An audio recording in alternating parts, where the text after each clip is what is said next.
Olá, olá, olá, olá.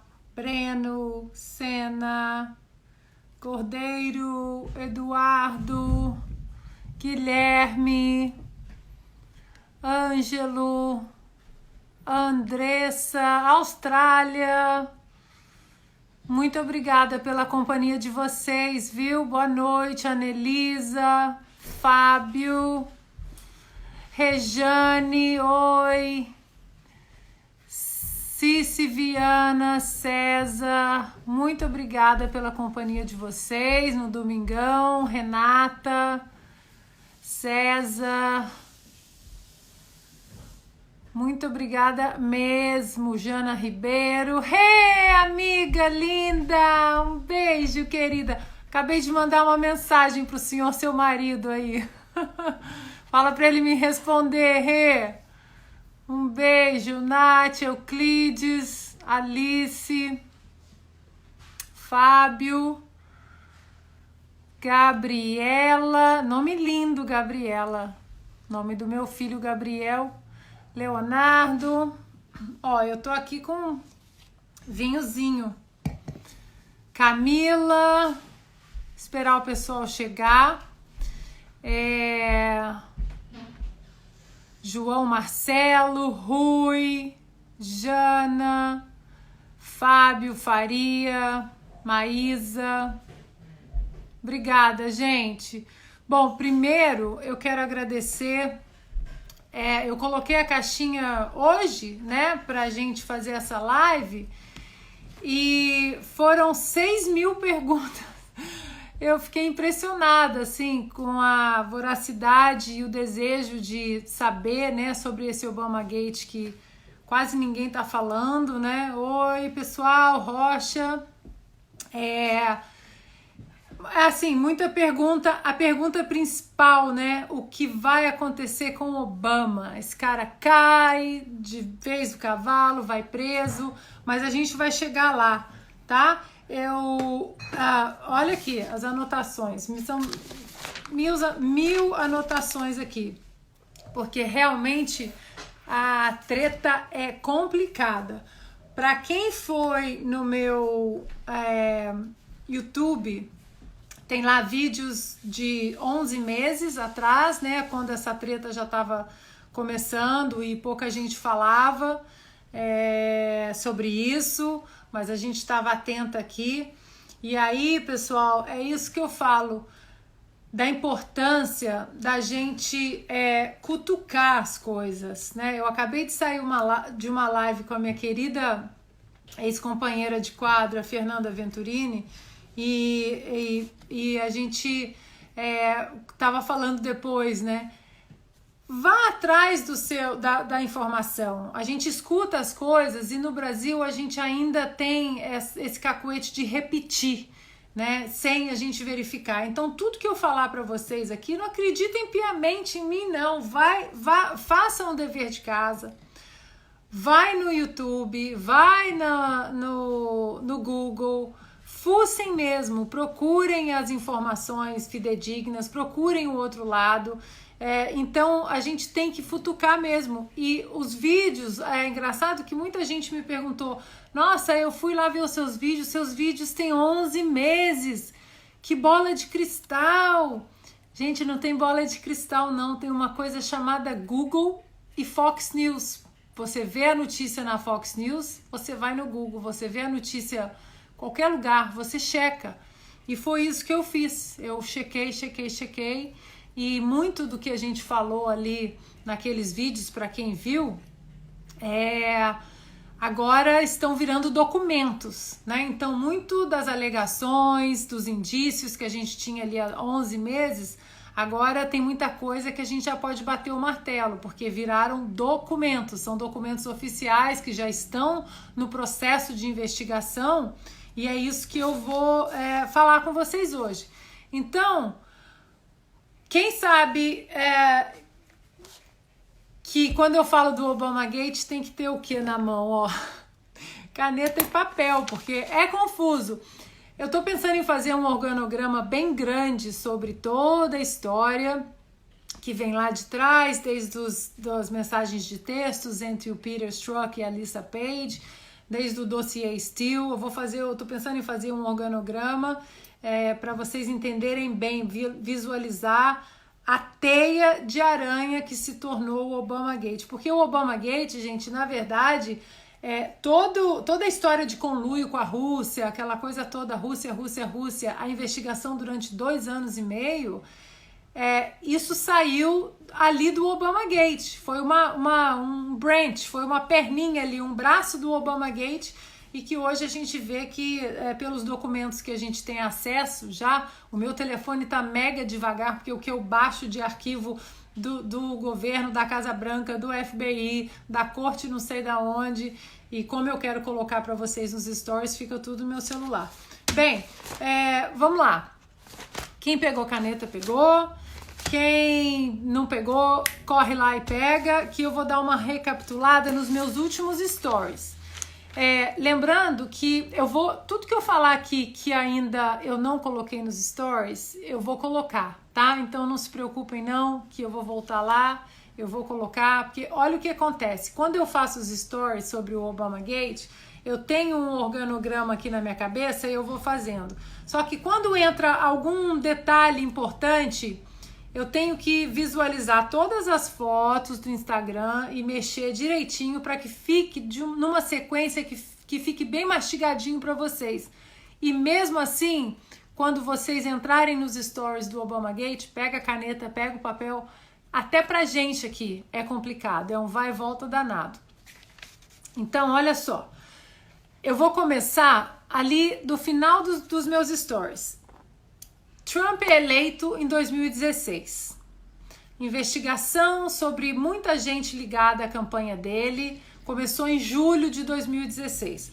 Julho, agosto, setembro, tudo isso, pessoas ligadas à campanha de Trump estavam sendo investigadas baseado naquele dossiê falso, que hoje a gente sabe que é falso, não é da nossa cabeça. A gente sabe que é falso, porque pessoas do próprio FBI que já testemunharam no Congresso americano sob juramento já disseram que o dossiê que começou todas as investigações dentro do FBI é um dossiê falso com informações impossíveis de serem verificadas, que é o dossiê Steele.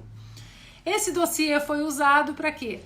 Para ir para as cortes especiais, que são chamadas as FISA Courts. Essas cortes, elas são especiais porque elas mexem com mandados de vigilância. Não vou falar espionagem porque não é espionagem, elas são vigilância autorizadas pela justiça. Então essas cortes, elas dão autorização para que o governo vigie algumas pessoas. O que começou errado aí é que, primeiro, não se vigia essa corte FISA, é uma corte para vigilância internacional. O FBI do Obama já usou o dossiê Steele para vigiar, para entrar com mandados de vigilância em cima de cidadãos americanos. Já estava errado. Anyway, usaram esse dossiê várias vezes e conseguiram vigiar várias pessoas ligadas à campanha de Trump com a desculpa de que eles tinham ligações nada republicanas com os russos. Tá, aí eu vou encurtar um pouquinho detalhes sobre tudo isso, eles estão lá nos meus vídeos do YouTube de 11 meses atrás. Eu vou começar agora onde eu parei nos meus stories. Trump é eleito em novembro de 2016. Detalhe importante: aqui nos Estados Unidos, a eleição acontece em novembro de um ano e o governo só começa a sua administração oficialmente dia 20 de janeiro. Não é como no Brasil, que é 1º de janeiro. Aqui é 20 de janeiro. Ou seja, de 1º de janeiro até 19, 20, ainda é a antiga administração. Isso é importante a gente manter na cabeça por causa das datas que eu vou passar aqui. Eu não sou fã de data, gente. Vocês vão ver no meu curso que eu tô colocando aqui para vocês sobre história e política americana, eu só falo de data daquelas que são importantes para efeito comparativo, para entender alguma coisa, algum princípio lá na frente que vai fazer diferença. Eu não sou aquela chata acadêmica que fica falando datas aí aleatoriamente, né? Como dizem que o professor Villa faz, né? Fala um monte de data aí, mas essas datas são importantes para a gente entender o cronograma dessa banda podre do FBI do Obama. Então, Trump é eleito em novembro de 2016. 4 de janeiro de 2017 ainda é governo Obama. Tem uma reunião na Casa Branca com o diretor do FBI, o James Comey, o diretor da CIA, o diretor do Departamento Nacional de Defesa, a procuradora-geral. E nessa reunião, eles falaram, né, que a operação que investigava, um dia antes, a operação que investigava o general Flynn tinha sido, olha, nós vamos fechar essa operação. Isso também está nos meus stories. Antes dessa reunião, um dia antes dessa reunião, o que o Peter Strzok faz? Ele avisa os agentes do FBI, não fechem a operação que investiga o General Flynn, que é o personagem da semana do Obama Gate, que tá dando o que falar, porque levantou muito tapete aí, muita sujeira veio à tona. Então, o Peter Strzok fala, não fechem a operação do General Flynn, 7º andar envolvido. Essa é a mensagem que ele passa para o agente do FBI. Mais uma vez, isso tudo é documento, não é axiologia. Quem é que é o 7º andar? James Comey, o cabeça do FBI. Dito isso, no dia 4 acontece essa reunião.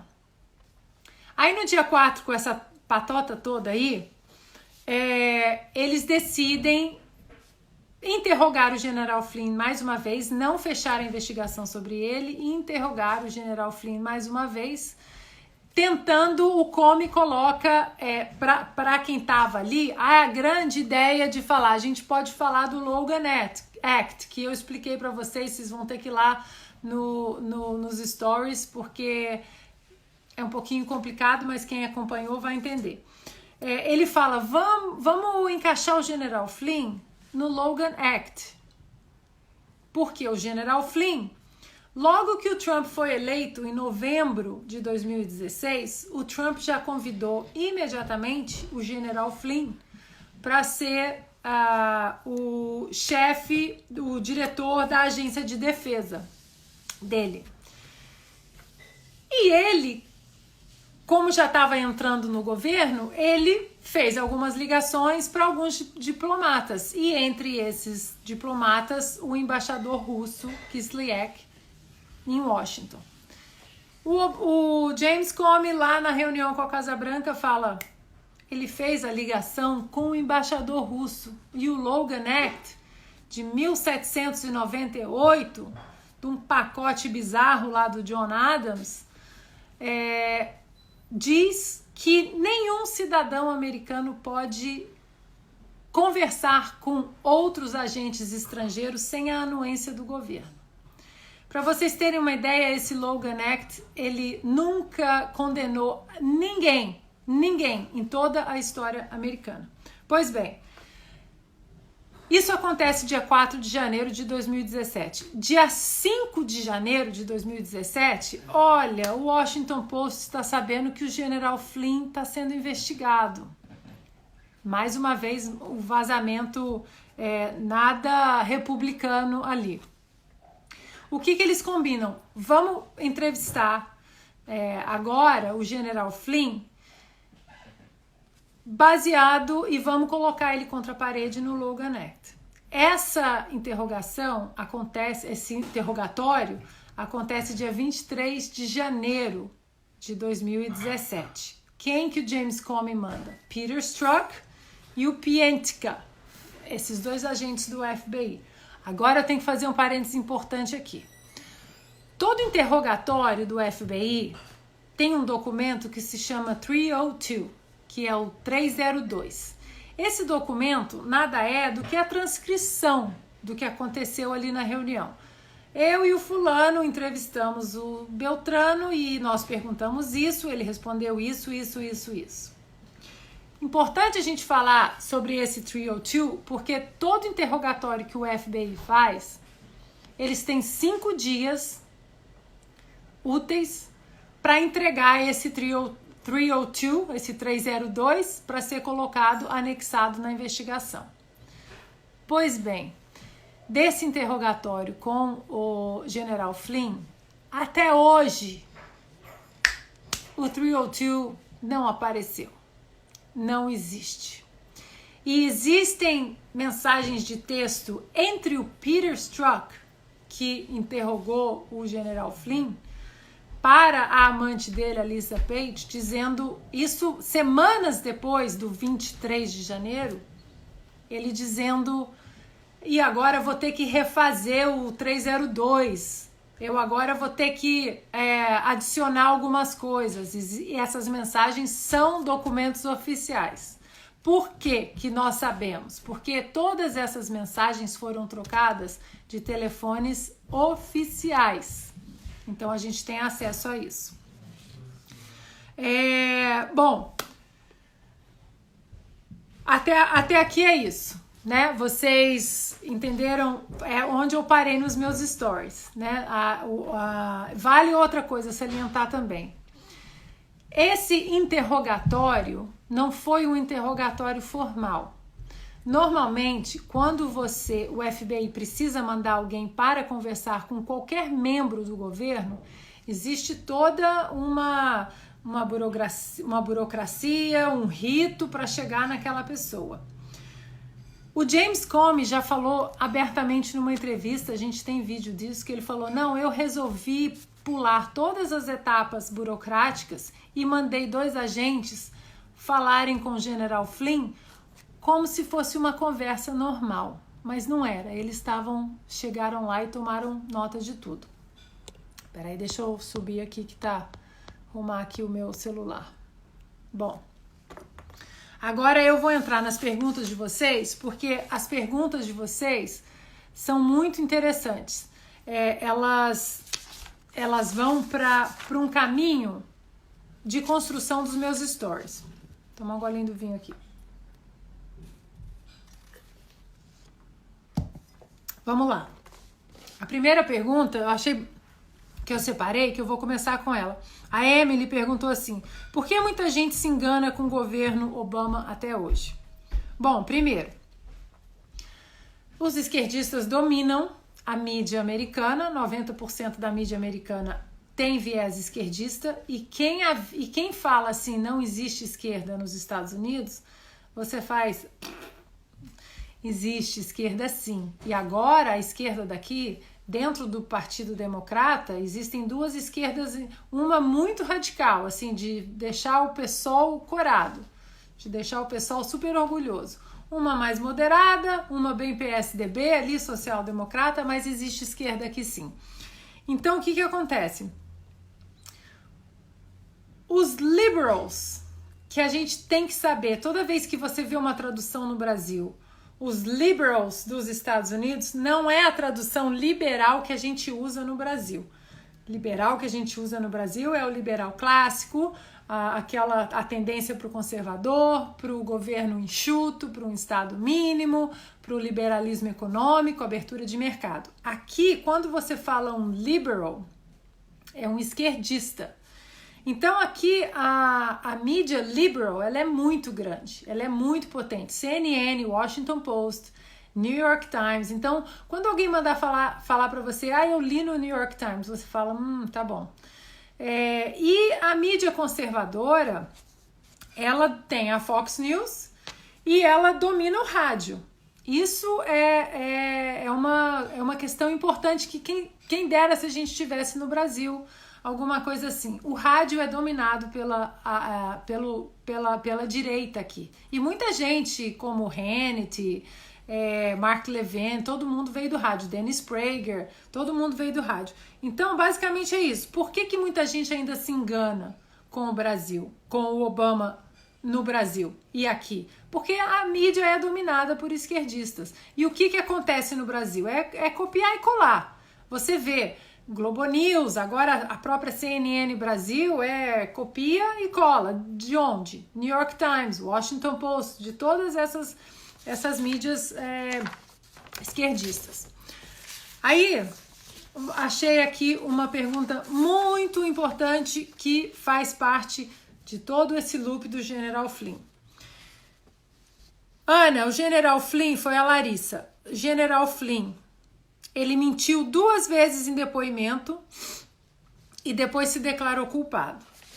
Verdade. Ele não mentiu, ele se declarou culpado. Não é que ele tenha mentido, ele se declarou culpado. Por quê? O processo contra o General Flynn foi arrastado durante muitos meses.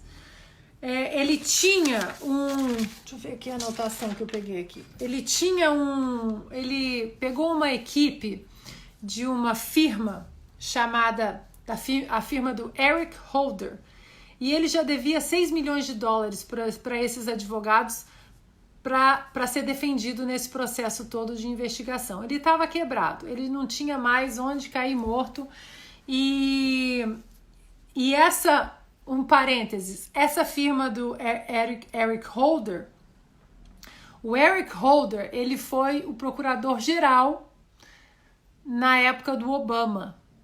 E essa firma é um dos maiores doadores para o Partido Democrata. Então, assim, é até difícil a gente entender, General Flynn, como é que o senhor pediu para uma firma ligada ao Obama para defender o senhor, né?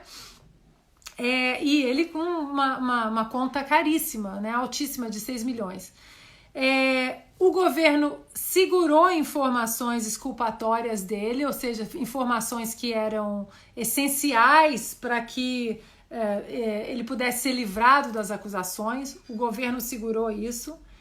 E naquela firma dele, que eu comentei nos stories, que ele tinha sobre prestar serviços de inteligência a empresas e governo, um dos filhos dele, que trabalhava na firma, ele fez algum documento errado, algum formulário errado, e o FBI começou a ameaçar o General Flynn de colocar o filho dele na confusão toda. Então ele falou, olha só, quer saber? Eu sou culpado, acaba com isso e vamos tocar a vida. E como que a gente sabe que o General Flynn foi instigado e quase forçado a se declarar culpado?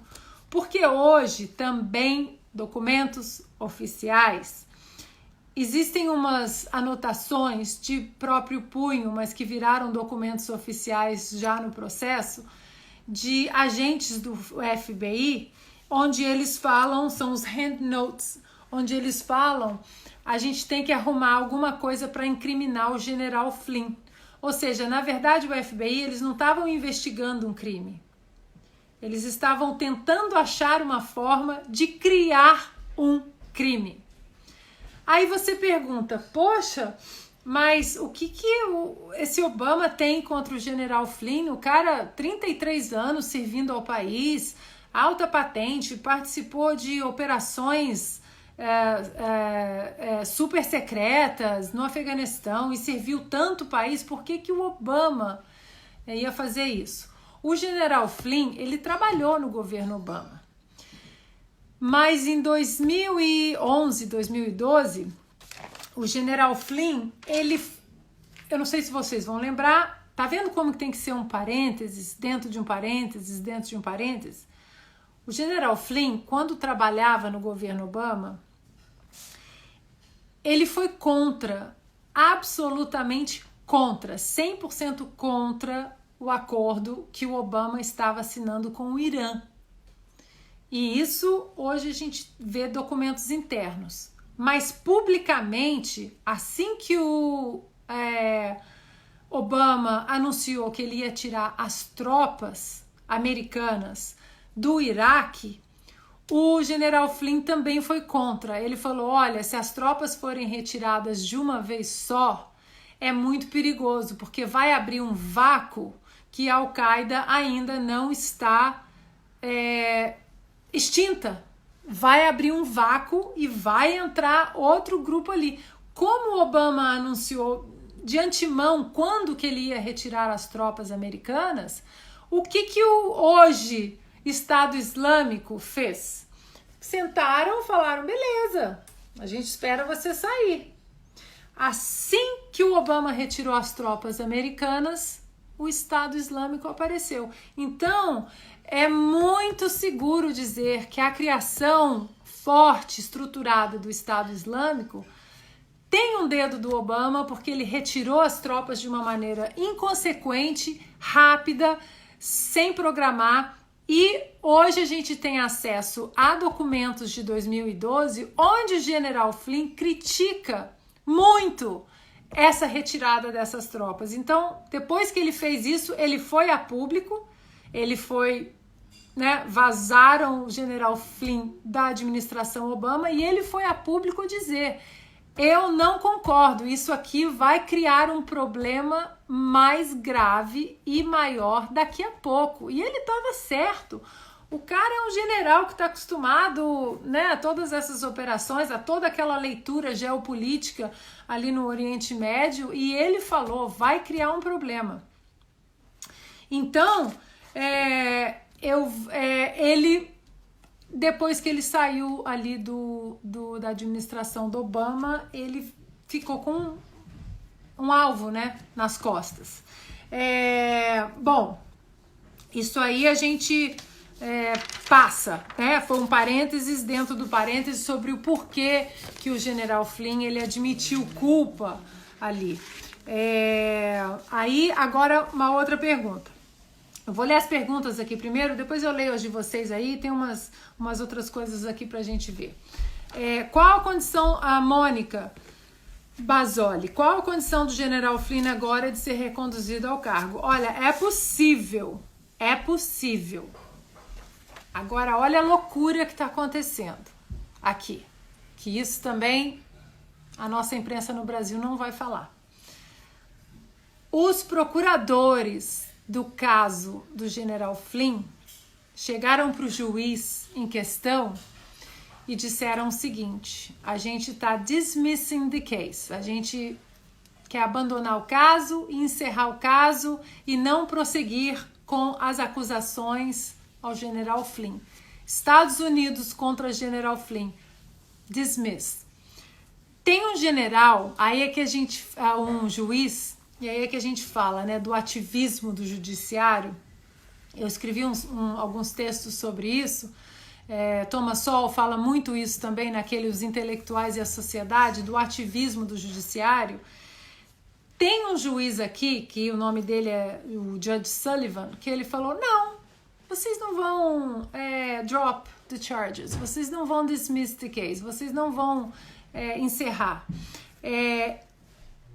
Ele disse que era culpado, que ele plead guilty, ele disse que era culpado, então ele mentiu para essa corte. Então essa corte agora quer continuar o processo. Ou seja, olha que loucura isso, o ativismo do judiciário que acontece aqui nos Estados Unidos também, olha que loucura. As duas partes desistem do caso e o juiz fala, não, vou continuar com o caso, mas eu vou chamar um outro juiz para dar a opinião se eu devo continuar ou não. E esse outro juiz é um juiz do Obama. Então, é um juiz que odeia o procurador-geral Bill Barr. Então, aí é que vem o bacana da Suprema Corte Americana. Essa semana tem uma juíza bem esquerdista, que ela já está bem doente, talvez ela tenha pouco tempo já na Suprema Corte, mas é uma juíza muito esquerdista. O nome dela é Ruth Bader Ginsburg, a gente chama ela de RBD. Ruth Bader Ginsburg, bem esquerdista. Pra vocês terem uma ideia, ela essa semana entrou no circuito e falou, vem cá, isso aí é um absurdo, porque uma corte, ela só dá a sua opinião quando ela é acionada. A partir do momento que as duas partes falam, não temos mais nada para conversar, a corte, os juízes não têm mais importância nenhuma. E esse juiz está errado. Se nenhuma das partes está pedindo a atuação do juiz no caso, ele tem que dismiss. Então, a condição do General Flynn para ser reconduzido ao cargo agora, ele já estava sendo reconduzido ao cargo, e esse juiz Sullivan viu que ele já estava sendo reconduzido ao cargo e falou, não, eu vou parar isso. Mais um caso de ativismo judicial.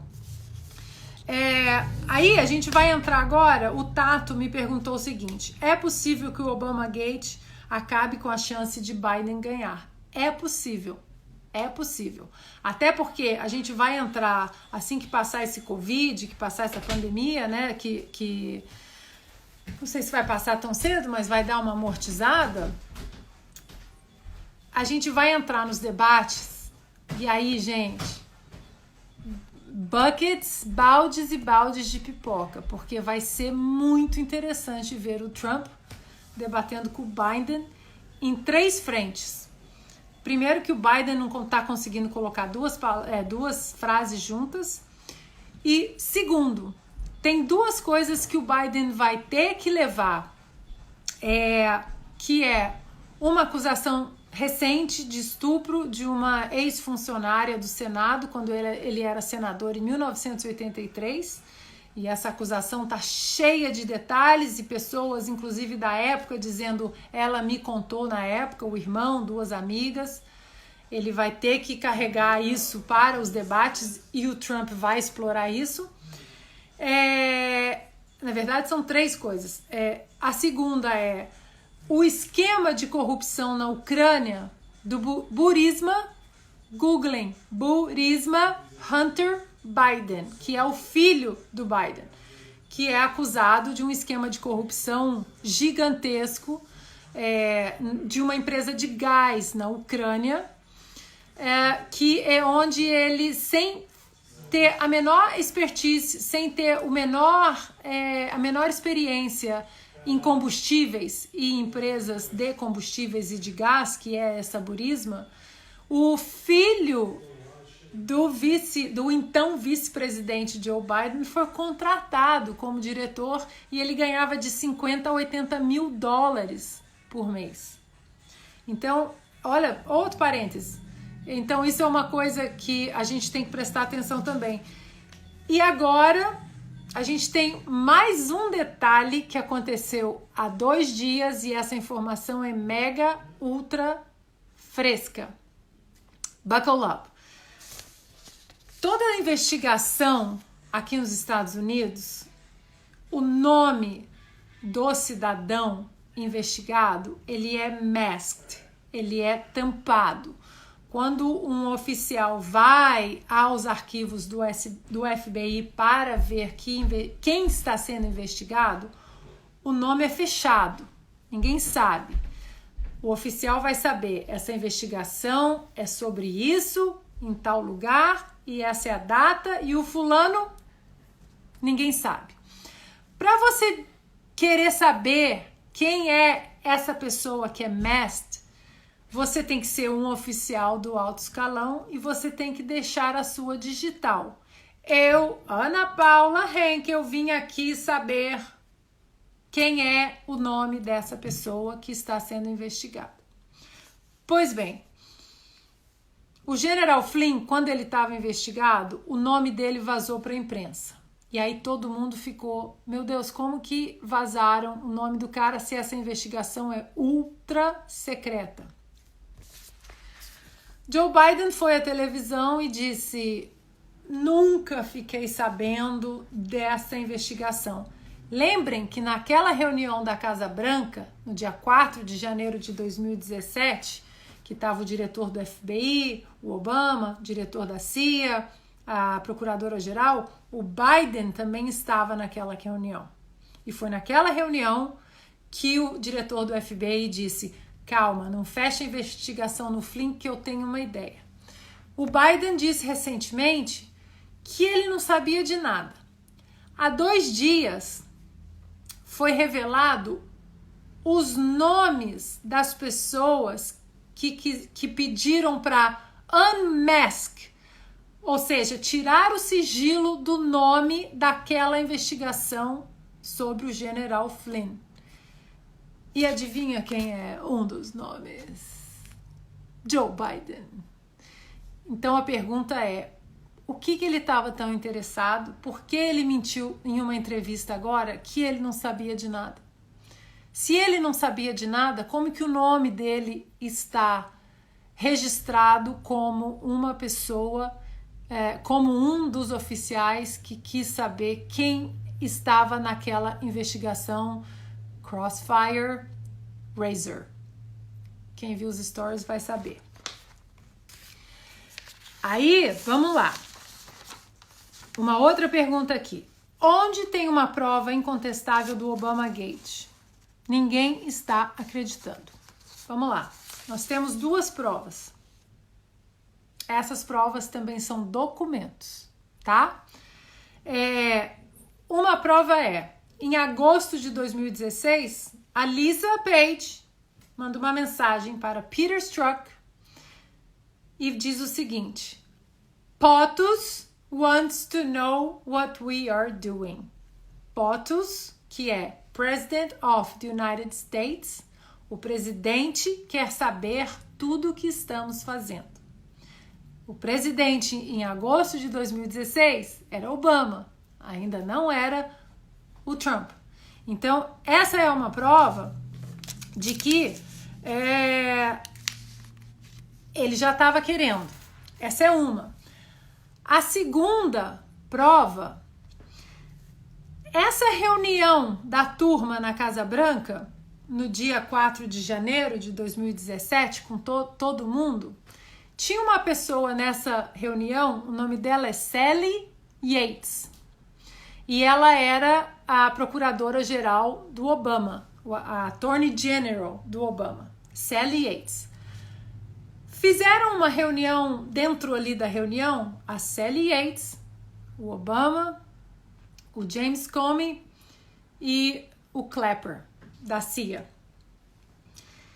E o Obama começou a falar do General Flynn, que eles estavam discutem em cima dele e que precisava falar isso, fazer aquilo. E essa Sally Yates, ela tinha acesso às informações, mas nunca ninguém do Departamento de Justiça, que era o dela, que ela é uma procuradora, era procuradora-geral, ninguém nunca passou essas informações para o Obama. Então ali ela assustou.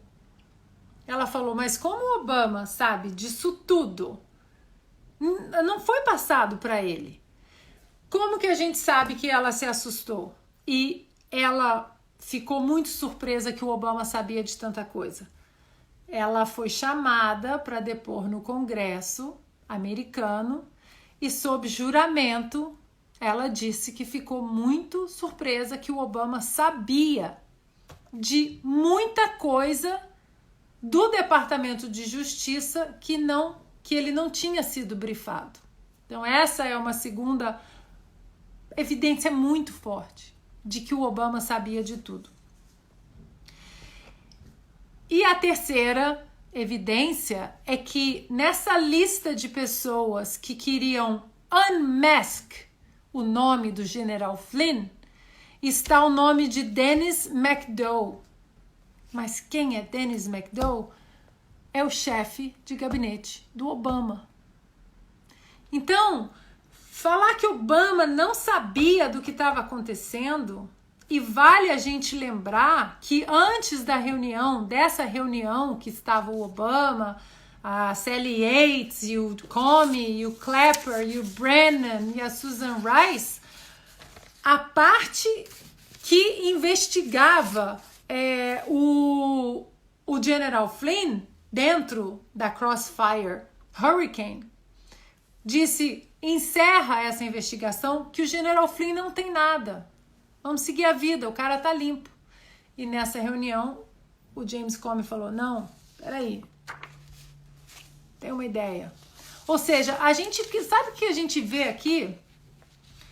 A gente vê, pessoal, o uso de uma instituição séria como o FBI, uma instituição séria, de uma banda podre, de uma instituição séria como arma política para espionar adversários políticos. Foi isso que aconteceu, né?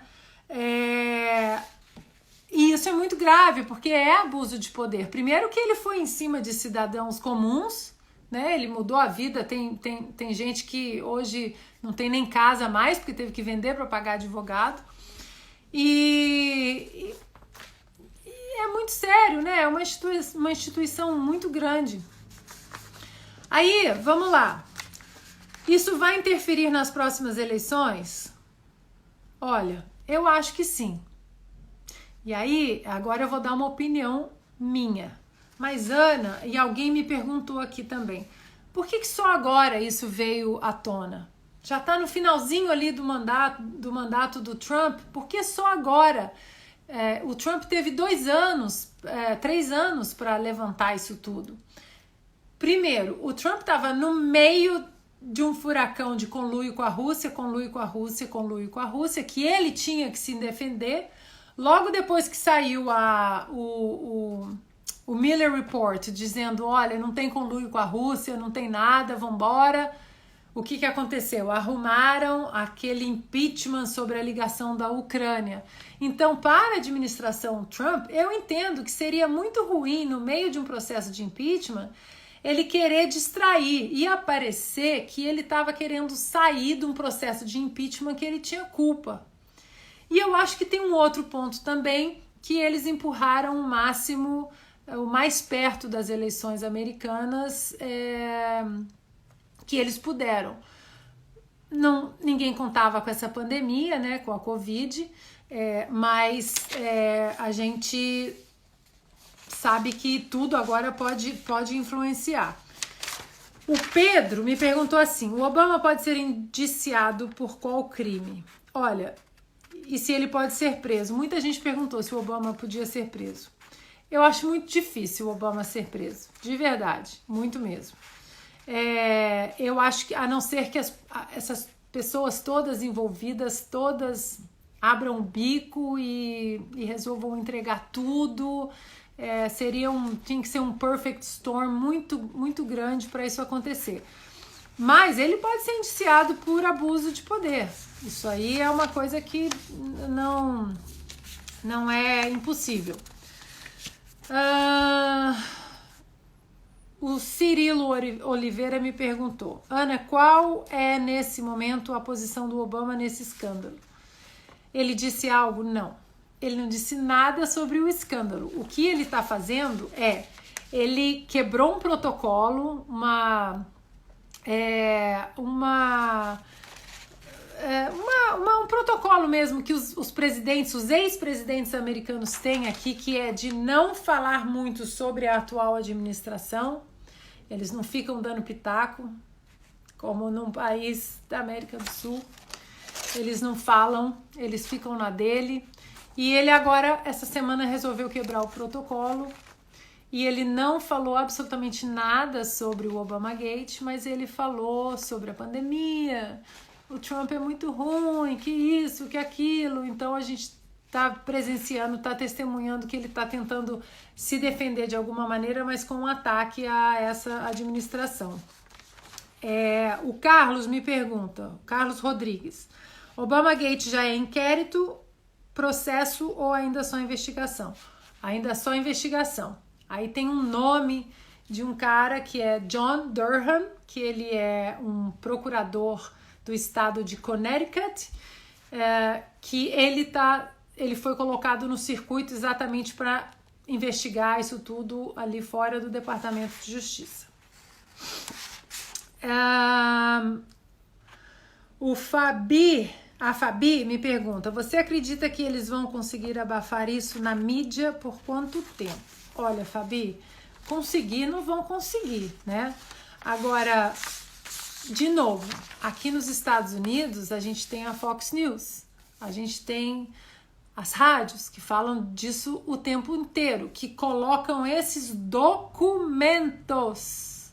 Se alguém falar para vocês assim, se Obamagate é só disse que me disse, não. É assim, uma pilha de documentos, já todos anexados nesse processo de investigação pelo John Durham.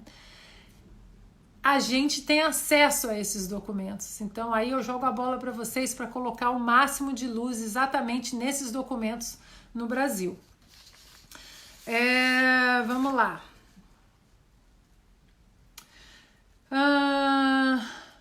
O Trump sai fortalecido? Olha, acho que se estivéssemos sem a Covid, eu acho que era assim, como a gente diz aqui, o landslide. O Trump ia ganhar de lavada nos 50 estados.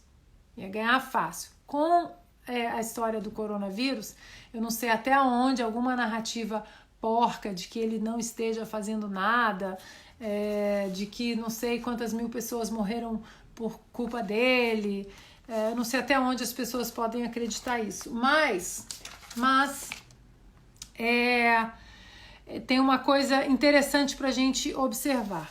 E aí é o alerta que eu faço de novo para o que vocês vão ver aí no Brasil. Vou tomar um gole aqui. O que vocês vão ver aí? Vocês vão ver isso aqui, ó. Pesquisa CNN. Biden ganha de Trump nacionalmente. Sabe o que significa isso? Biden ganha de Trump nacionalmente? Nada. Mais uma vez, eu vou ser a chata do federalismo. A gente tem que lembrar que aqui nos Estados Unidos é uma nação composta pelo federalismo, onde os estados movem a nação. Então, aí a gente entra no colégio eleitoral, onde cada estado tem o seu peso, não é uma democracia absoluta de 50% mais um, é aquele que leva. Já expliquei o colégio eleitoral algumas vezes para vocês, mas tem também nos meus destaques. Então, quando vocês lerem no Brasil e alguém falar o Trump tá perdendo nacionalmente feio, não quer dizer nada. O que vocês têm que ler, olha só, é isso aqui, ó. CNN, Biden ganha de Trump nacionalmente. O que importa e que vocês têm que entenderem é isso aqui, ó. But battlegrounds tilt Trump. O que é battlegrounds? São os estados que decidem a eleição. São os swing states, que uma eleição eles vão para democratas, outras vão para republicanos.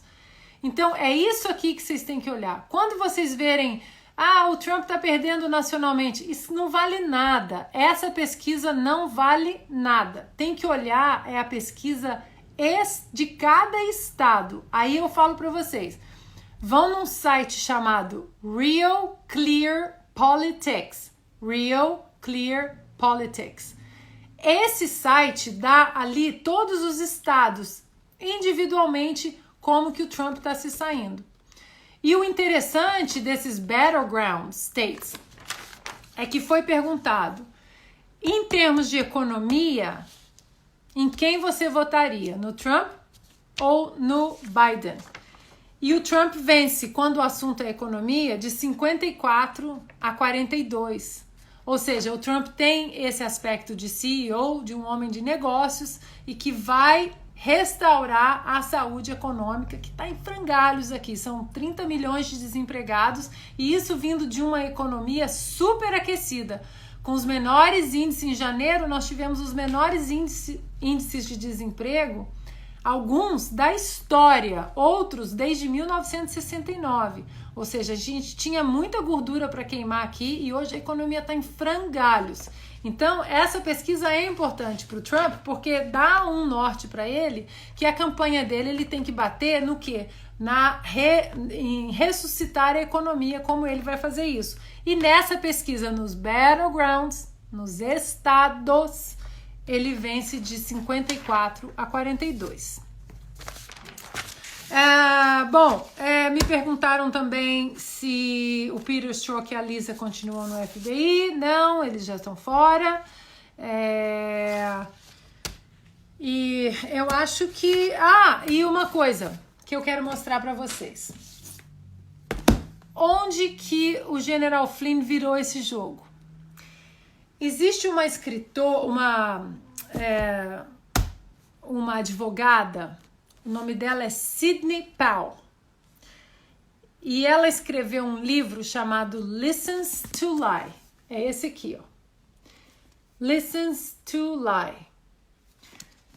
Expondo a corrupção no Departamento de Justiça. Sidney Powell. Essa advogada, ela escreveu esse livro como profunda conhecedora dos esquemas corruptos do Departamento de Justiça. Então, quando ela viu tudo o que estava acontecendo com o General Flynn, ela falou, tá tudo errado, tem treta podre aí. Pegou o caso do General Flynn sem cobrar um centavo e reverteu tudo. Agora, esse livro aqui, gente, a gente acha, né, que a América não tem absolutamente nenhum caso de corrupção. Muito pelo contrário. Esse livro aqui é impressionante. Você lê os casos aqui e fala que loucura, né? Que loucura a gente vê que até aqui existem as bandas podres dentro de instituições como a FBI, como a CIA e o próprio Departamento de Justiça. Então foi ela, a Sidney Powell, que tirou o General Flynn dessa treta toda obscura, né, que estava acontecendo. Oi, filho! Meu filho chegou aqui. Quer falar oi, filho? Vocês querem que meu filho fale oi? Querem? Vamos lá. Querem? Vem falar oi. Meu filho, gente. Fala, oi, olha meu filho que lindo. Olá. Lindo. Então, perguntas que eu peguei ali na caixinha estão aqui. Thaís, um beijo, meu amor, minha querida amiga. Thaís me ajuda no curso também, que ela risca tudo. A Lê Skinner, um beijo. Thaís... a Renata tá falando oi, Gabriel. Oi. A Thaís me ajuda, ela tira tudo, porque o meu curso tem 8.000 horas. E a Thaís, ela tira tudo. Não, isso aqui tá muito. Coloca mais. Ela é meu filtro. Bom, então, isso foi, assim, um en passant. Eu vou colocar tudo isso nos stories também. Como stories, para vocês terem ali o print que às vezes é bom, né, para você falar, alguém falou que isso aqui é mentira, deixa eu correr ali, que vai ter lá. E aí isso, alguma pergunta que ficou em aberto? Meu querido, a Regla Torres também eu mando beijos para ela, porque hoje nós somos amigas das cubanas. Quem aparece aqui achando que vai falar cubana, né, bebê? Nós somos amigas hoje e rimos muito do nosso passado e temos muito orgulho do nosso passado. Então, quem falar cubana, não sei o que, tá massageando meu coração, que hoje a gente se adora. Bom, Obamagate tá uma aula. Obrigada, gente. Kênia, obrigada. Eu vou continuar postando lá, tá? Esse livro aqui, alguém me perguntou. Eu não sei se tem em português, mas ele não é difícil de ler, tá? Eu vou salvar essa live, sim. Na verdade, eu vou correr atrás do marido da Renata, do Rodrigo, para ele transformar essa live num vídeo aí para eu jogar lá no YouTube para fazer parzinhos para fazer parzinho com os que já estão lá. Tá bom? Bom, eu acho que é isso, né, pessoal? Acho que deu para passar bastante coisa. Tem muita coisa, eu vou tentar fazer um organograma, uns bullet points, umas bolinhas.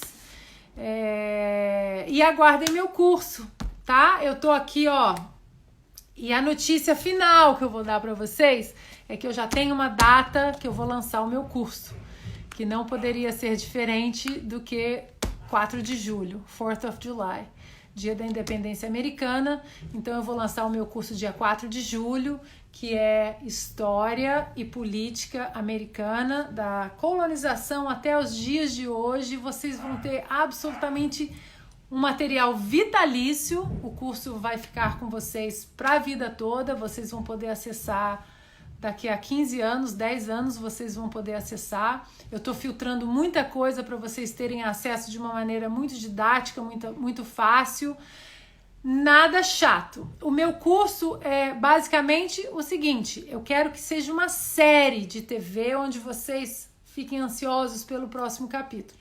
Eu estou deixando com uma estética muito bonita para que vocês se interessem, não de uma maneira acadêmica, chata, 5 de novembro de 1747, nada disso. Vai ser praticamente uma série de TV, onde eu espero que vocês curtam bastante, que eu tô amando colocar esse curso junto para vocês, para depois a gente começar a discutir exatamente os pilares de uma nação tão próspera como a América, para a gente importar as coisas boas mesmo, o direito e o dever de proteção à liberdade, os direitos civis. Olha como a gente está sendo cerceado nas nossas liberdades aí no Brasil. A gente tem que ter uma voz, sim, e entender que nós somos maiores do que o Estado, seja ele representado por Lula, FHC, Bolsonaro, se é o Sérgio Moro, que era ministro, agora é outro. Nós somos maiores do que todos eles. Eles apenas passam no nosso caminho. E é isso que a gente tem que começar a fazer, defender ideias e principalmente a nossa liberdade. Gente, agradeço imensamente a companhia de vocês aqui nesse domingo.